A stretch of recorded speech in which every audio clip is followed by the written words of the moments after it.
Alright, yes, oli ku Glosh TV nga bulijjo nateera njagala kubanga nkubuuzaako muganda wange gwe wenna atugoberera wano ku mukutu gwaffe gwa YouTube nti wasiibye otya ogamba otya kasubire oli bulungi. Nateera nkujjukiza nti nja kusaba muganda wange genda wansaawo o subscribinge o likinge ateera o sharinge still osobola okomentinga okusinzira ku video eno nga obokoze ki nga woba ojabe. Nateera nyongera okubanga nkujjukiza gwe wenna eyandyetaaze okubanga olanga naffe aba Glosh TV osobola okubanga otunoonyako kanamba kaffe ak'essimu 0750 312083 oba 0750 ojja kubanga osobola okubanga otufuna tujja kubanga tukulangira bizinesi yo osobola okubanga naawe ogikuba abantu mu maaso.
Obugalo bwa Katikiro wa Buganda.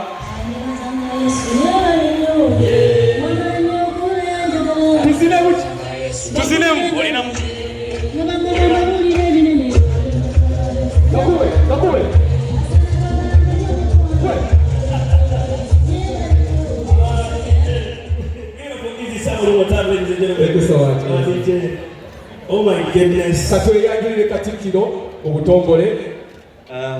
Buya mutagenda kuyanjula kweyanjula bibye naye kangwanjule taata kale kangwanjule owekitiibwa bampita Ranga Douglas nga nkola ku NBS TV yenze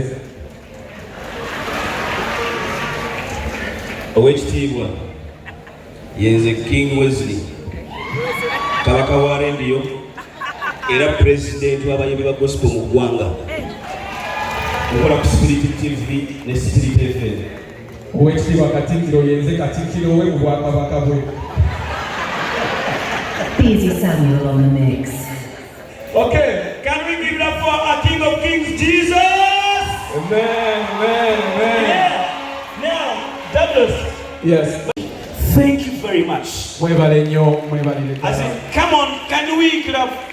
Waliwo emyaka gye twatuukamu nga buli muyimbi wa gospel agenda kukola concert addukirawo for sponsorship ate n'ogimuwa.